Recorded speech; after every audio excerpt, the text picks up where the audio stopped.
ರಾಜ್ಯದಲ್ಲಿ ಹಿಂದೆಂದೂ ನಡೆಯದ ರೀತಿಯಲ್ಲಿ ಗೂಂಡಾಗಿರಿ ನಡೀತಾ ಇದೆ.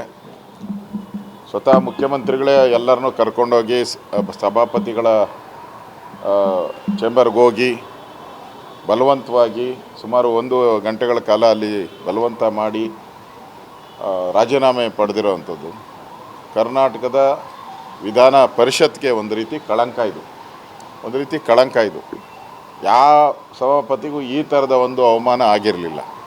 ಮೊದಲು ಕಾಂಗ್ರೆಸ್ ಲೆಟ್ರಡಲ್ಲೇ ಘೋಷಣೆ ಮಾಡಿರೋದು ದೊಡ್ಡ ಅಪರಾಧ. ಅದು ಸಂವಿಧಾನಕ್ಕೆ ವಿರೋಧವಾಗಿ ಸಂವಿಧಾನಕ್ಕೆ ಅಪಚಾರ ಮಾಡಿದ್ದಾರೆ. ಈಗ ಮತ್ತೆ ಈ ಸರ್ಕಾರ, ಕಾಂಗ್ರೆಸ್ ಸರ್ಕಾರ ಅಂದರೆ ಗೂಂಡಾ ಸರ್ಕಾರ, ಈ ಗೂಂಡಾಗಿರಿಯನ್ನು ಮಾಡಿ ಇವತ್ತು ಸಭಾಪತಿಯವರ ರಾಜೀನಾಮೆ ಪಡೆದಿರೋದು ಶೋಭೆ ಅಲ್ಲ.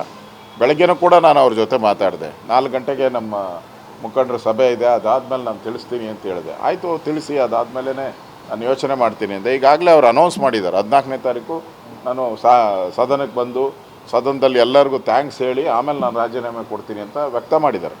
ಏಕಾಏಕಿ ಹಿಂಗೆ ನುಗ್ಗಿ ಮಾಡಿರೋದು ನೋಡಿದ್ರೆ ಕರ್ನಾಟಕದಲ್ಲಿ ಯಾವ ಸರ್ಕಾರ, ಗೂಂಡಾ ಸರ್ಕಾರ ನಡೀತಾ ಇದೆ ಅಂತ ಅನಿಸುತ್ತೆ.